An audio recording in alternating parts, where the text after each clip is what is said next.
بسم اللہ الرحمن الرحیم۔ پیش خدمت ہے محترم خرم مراد رحمۃ اللہ علیہ کی ایک کتاب جس کا نام ہے چند تصویریں سیرت کے البم سے۔ یہ کتاب منشورات لاہور کی طرف سے پہلی بار اکتوبر 2012 میں شائع ہوئی تھی۔ اس کتاب کے 56 صفحات ہیں۔ کتاب 6 ابواب پر مشتمل ہے۔ اس کتاب کے صوتی اثرات خاکسار ڈاکٹر منور احمد انیس کی طرف سے پیش کیے جا رہے ہیں۔ وہ نبیوں میں رحمت لقب پانے والا۔ میرے اس البم کے کئی حصے ہیں اور میں نے ساری تصویروں کو ایک قرینہ اور ترتیب سے رکھا ہوا ہے۔ اب میں چوتھی تصویر آپ کو ایک دوسرے حصے سے دکھاؤں گا۔ یہ تصویر مجھے بہت پسند ہے۔ اس کو بار بار دیکھا کرتا ہوں، نہ معلوم کب سے اپنے دوستوں کو دکھا رہا ہوں۔ اگر پہلی تصویریں اس پیکر جمیل کی تھیں کہ جو دعوت کے حوالے سے حسین تھا، تو یہ تصویر اس حسن و جمال کو جلوہ گر کرتی ہے جو دعوت کے مخاطبین کے حوالے سے تھا۔ چوتھی تصویر، زخم کھا کر پھول برسائے۔ یہ کار دعوت و نبوت کا 10واں سال ہے۔ 10 سال کی محنت کے بعد بھی مکہ کے سردار اور عوام اس بات کے لیے تیار نہیں کہ اللہ وحدہ لا شریک کی بندگی اختیار کریں، اس کے رسول صلی اللہ علیہ وسلم کی اطاعت قبول کریں اور مکہ کو دعوت الہی کا مرکز بنا دیں، بلکہ اب تو وہ داعی حق صلی اللہ علیہ وسلم کو ہی ختم کر دینے کا سوچ رہے ہیں۔ شفیق چچا ابو طالب کا سہارا تھا، وہ رخصت ہو چکے ہیں۔ 25 سالہ رفاقت حضرت خدیجہ رضی اللہ عنہا کی تھی، وہ بھی ختم ہو چکی ہے۔ اب کدھر کا رخ کریں؟ مکہ نے اپنے بہترین ہیرے آپ صلی اللہ علیہ وسلم کی گود میں ڈال دیے ہیں، لیکن اب تو اس مسکن کی تلاش ہے جہاں خدائے واحد کی بندگی کی بنیاد پر ایک معاشرہ قائم ہو اور ساری دنیا پر اس کے خالق کی حکومت قائم کرنے کا سامان ہو۔ نبی کریم صلی اللہ علیہ وسلم طائف کا سوچتے ہیں اور وہاں کا رخ کرتے ہیں۔ مکہ سے قریب یہی شہر ہے، زمین زرخیز، پانی وافر، باغات سے مالا مال۔ شاید کہ وہاں کے سردار اور امراء اس دعوت کو قبول کر لیں۔ راستہ دشوار گزار پہاڑیوں اور وادیوں سے بھرا ہوا ہے۔ گرمی کا موسم ہے اور وہ بھی عرب کی تپتی ہوئی گرمی۔ 50 سال کی عمر ہے، جوانی کا زمانہ نہیں کہ دشوار سفر آسان ہو جائے۔ سفر کے لیے سواری کا بندوبست بھی اب ممکن نہیں کہ ساری دولت کار دعوت میں صرف ہو چکی ہے۔ چنانچہ پیادہ پا 2 چپلوں پر سارا راستہ طے ہو رہا ہے۔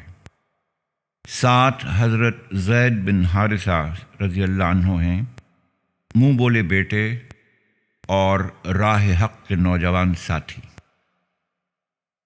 طائف پہنچ کر حضور صلی اللہ علیہ وسلم بنو ثقیف کے 3 سرداروں عبد یالیل، مسعود اور حبیب کے پاس جاتے ہیں اور ان کے سامنے دعوت پیش کرتے ہیں۔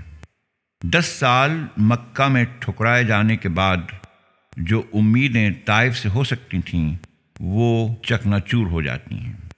جب عمارت و دولت اور اقتدار و کبر کے نشے میں چور یہ 3 سردار بھی اس دعوت کو ٹھکرا دیتے ہیں، ان کے جواب سننے کے لائق ہیں۔ ٹوٹے ہوئے دل کے لیے پہلا تیر یہ تھا، اللہ کو تمہارے سوا رسول بنانے کے لیے اور کوئی نہیں ملا کہ جسے سواری کے لیے گدھا تک میسر نہیں۔ دوسرے نے اپنا سیاسی نظریہ پیش کیا، کعبے کے پردے تار تار ہو جاتے اگر اللہ نے تمہیں اپنا رسول بنایا ہوتا۔ تیسرے نے منطق جھاڑی، میں تم سے ہرگز بات نہیں کروں گا، کیونکہ اگر تم واقعی اللہ کے رسول صلی اللہ علیہ وسلم ہو تو میں اس کا مستحق نہیں کہ تم سے بات کروں، اور اگر نہیں تو میری ذلت ہے کہ کسی جھوٹے سے بات کروں۔ زخمی دل کے ساتھ سرداروں کی محفل سے نکل کر آپ صلی اللہ علیہ وسلم باہر آتے ہیں تو طائف کے سردار شہر کے لچے لفنگے لوگوں کو آپ صلی اللہ علیہ وسلم کے پیچھے لگا دیتے ہیں یا آپ صلی اللہ علیہ وسلم پر پتھروں کی بارش کر دیتے ہیں، تاک تاک کر آپ صلی اللہ علیہ وسلم کے ٹخنوں اور ایڑیوں پر پتھر مارتے ہیں۔ چوٹوں کی تکلیف سے مجبور ہو کر آپ صلی اللہ علیہ وسلم بیٹھ جاتے ہیں تو آپ صلی اللہ علیہ وسلم کو پکڑ کر کھڑا کر دیتے ہیں۔ 2 میل کے راستے پر اسی طرح سنگ باری کے نتیجے میں آپ صلی اللہ علیہ وسلم زخموں سے چور اور لہو لہان ہو جاتے ہیں اور بالآخر طائف کی بستی سے نکل کر ایک باغ میں پناہ لیتے ہیں۔ اب ذرا یہ منظر دیکھیے، کس کا دل ہے کہ شک نہ ہو جائے؟ زخموں سے گھٹنے چور ہو گئے، پنڈلیاں گھاؤ ہو گئیں، کپڑے لال ہو گئے۔ نو عمر رفیق یعنی زید رضی اللہ عنہ نے سڑک سے بے ہوشی کی عالم میں جس طرح بن پڑا اٹھایا، پانی کے کسی گڑھے کے کنارے لایا، جوتیاں اتارنی چاہیں تو خون کے گوند سے وہ تلوے کے ساتھ اس طرح چپک گئی تھیں کہ ان کا چھڑانا دشوار تھا۔ بحوالہ مناظر احسن گیلانی النبی الخاتم صلی اللہ علیہ وسلم، صفحہ 58۔ یہ کیسا دن ہے جو سب کے لیے تھا اور سب کے لیے ہے، قیامت تک کے لیے ہے۔ کیسا دردناک نظارہ ہے، اس کو سب واپس کر رہے تھے۔ بات اسی پر ختم نہیں ہو گئی کہ انہوں نے جو پیش کیا تھا اس کو صرف رد کر دیا، بلکہ آگ میں پھاننے والوں کی جو کمریں پکڑ پکڑ کر گھسیٹ رہا تھا وہی کمر کے بل گرا جاتا تھا۔ گیلانی بحوالہ النبی الخاتم صلی اللہ علیہ وسلم، صفحہ 58۔ ایک بار حضرت عائشہ رضی اللہ عنہ نے پوچھا، اے اللہ کے رسول صلی اللہ علیہ وسلم، کیا آپ صلی اللہ علیہ وسلم پر احد کے دن سے بھی سخت دن کوئی گزرا ہے؟ فرمایا، تیری قوم کی طرف سے جو تکلیفیں پہنچیں سو پہنچیں، مگر سب سے بڑھ کر سخت دن وہ تھا جب میں نے طائف میں عبد یلیل کے سامنے دعوت رکھی اور اس نے رد کر دیا۔ بحوالہ نعیم صدیقی محسن انسانیت صلی اللہ علیہ وسلم، صفحہ 196، بحوالہ المواہب الدنیا۔ امیدوں کے ساتھ طائف کا سفر، ٹوٹا ہوا دل، زخموں سے چور جسم، زندگی کا سب سے زیادہ سخت دن، یہ سارے مناظر نگاہوں میں رکھیے اور اب دیکھیے زبان پر الفاظ کیا ہیں۔ الہی، اپنی بے زوری اور بے بسی اور بے سر و سامانی کا شکوہ تجھی سے کرتا ہوں۔ دیکھ، آسمانوں میں ہلکایا گیا، لوگوں میں یہ کیسی سبکی ہو رہی ہے۔ اے سارے مہربانوں میں سب سے مہربان، میری سن، درماندہ اور بے کسوں کا رب تو ہی ہے، تو ہی میرا مالک ہے۔ مجھے تو کن کے سپرد کرتا ہے؟ کیا اس حریف بیگانہ کے جو مجھ سے ترش روئی روا رکھتا ہے؟ یا تو نے مجھ کو میرے سارے معاملات کو دشمنوں کے قابو میں دے دیا ہے؟ پھر بھی اگر تو مجھ سے ناراض نہیں تو مجھے ان باتوں کی کیا پرواہ؟ کچھ بھی ہو، میری سمائی تیری عافیت کی گود میں ہی ہے، اور تیرے چہرے کی وہ جگمگاہٹ جس سے اندھیریاں روشنی بن جاتی ہیں، میں اس نور کی پناہ میں آتا ہوں کہ اس سے دنیا اور آخرت کا سدھار ہے۔ مجھ پر تیرا غصہ بھڑکے، اس سے تیری پناہ مانگتا ہوں۔ مجھ پر تیرا غضب ٹوٹے، اس سے تیرے سائے میں آتا ہوں۔ منانا ہے، اس وقت تک منانا ہے جب تک تو راضی نہ ہو۔ نہ قابو ہے نہ زور ہے، اعلیٰ و عظیم اللہ ہے۔ دل کی اس کیفیت کو آپ نے دیکھا؟ دعوت کی لگن اور اس کی خاطر طائف کا یہ پرمشقت سفر، اپنے رب پر بھروسہ اور اس کی رضا کی تلاش، یہ رنگ تو حویدہ ہی ہے۔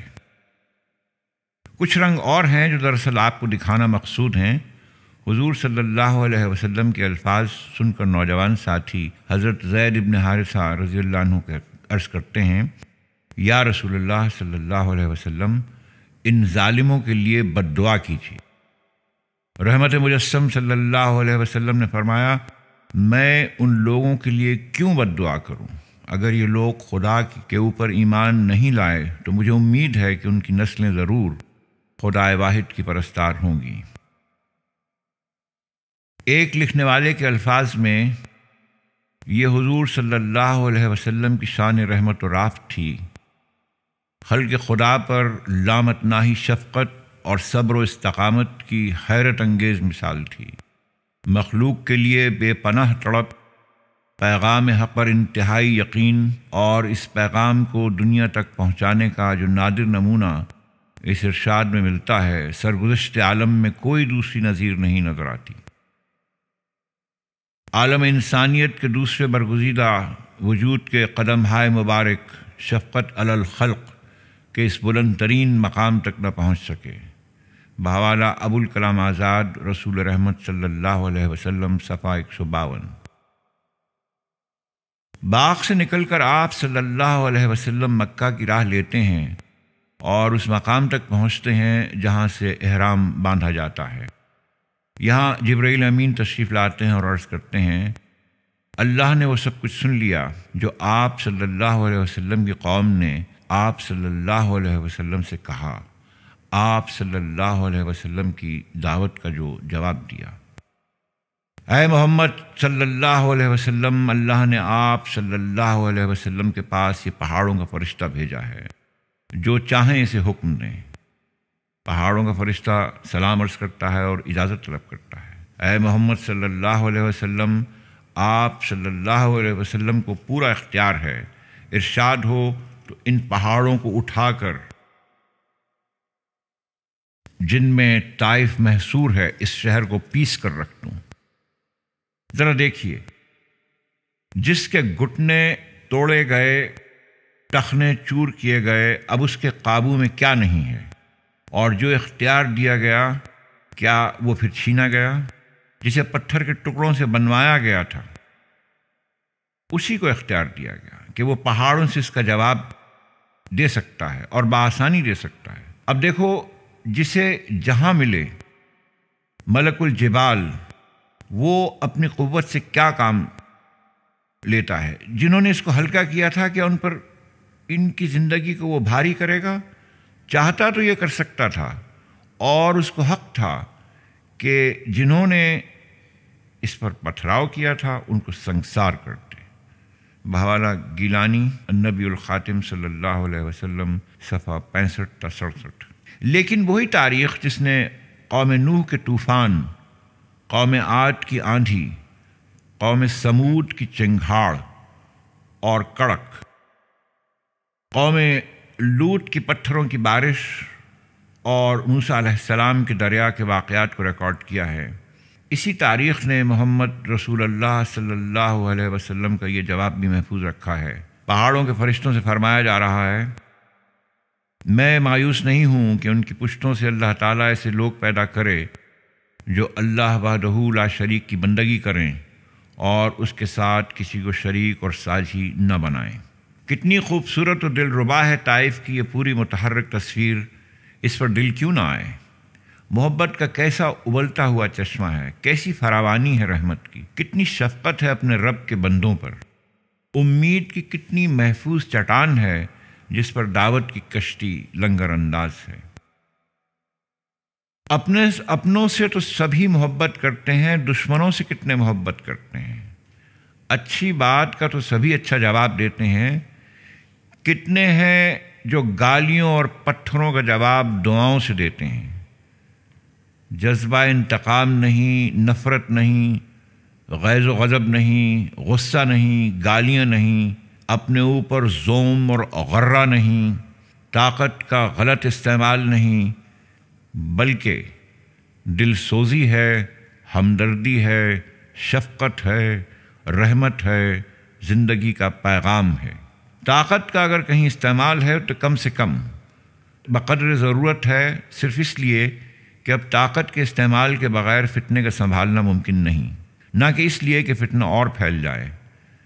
سب سے بڑھ کر فکر اگر کسی بات کی ہے، سوز و تڑپ اگر کسی چیز کے لیے ہے، تو صرف اس لیے ہے کہ دل مسخر ہوں، اپنے رب کے آگے جھک جائیں، ایسے لوگ پیدا ہوں کہ جو دعوت حق پر لبیک کہیں اور ساتھ آ جائیں، آج نہ ہوں تو کل ہوں۔ یہ تصویر مجھے بار بار یاد آتی ہے۔ کشمکش اور مخالفت میں، بحث اور جدل میں، ہنگاموں اور لڑائیوں میں ہم اکثر اس تصویر کو بالکل ہی بھول جاتے ہیں۔ ہم یہ فراموش کر دیتے ہیں کہ ہماری لڑائی مرض سے ہے، مریض سے نہیں۔ ہمیں نفرت برائی اور بدی سے ہے، برے انسان سے نہیں۔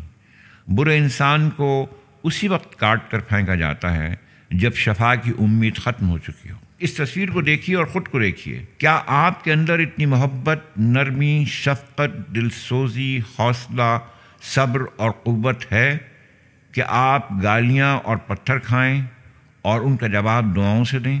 آپ کے راستے میں کانٹے بچھائے جائیں اور آپ پھول برسائیں؟ آپ کو ٹھکرایا جائے اور آپ امیدیں باندھے رکھیں؟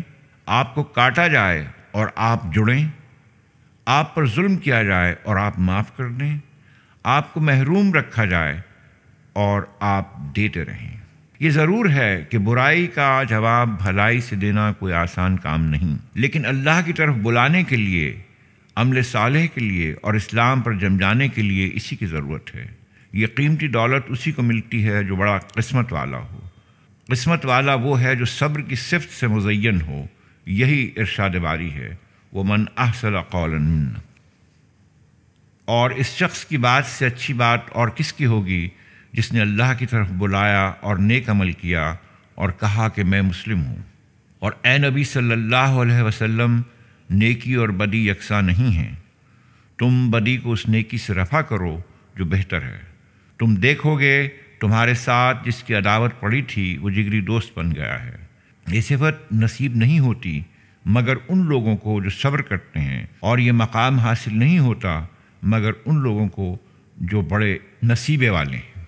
سچی بات آپ سے کہہ دوں، جب تک آپ کے اندر یہی عزم و حوصلہ نہ ہوگا، یہی محبت شفقت نہ ہوگی، اس وقت تک آپ لوگوں کے دل جیتنے میں کامیاب نہ ہوں گے۔ دائی کسی کا ذاتی حریف اور دشمن نہیں ہوتا۔ وہ لڑتا ہے تو جذبہ خیر خواہی سے مجبور ہو کر لڑتا ہے، مارتا ہے تو اس دل سوزی سے جس دل سوزی سے سرجن ایک گلے سڑے اس کو کاٹ کر پھینکتا ہے۔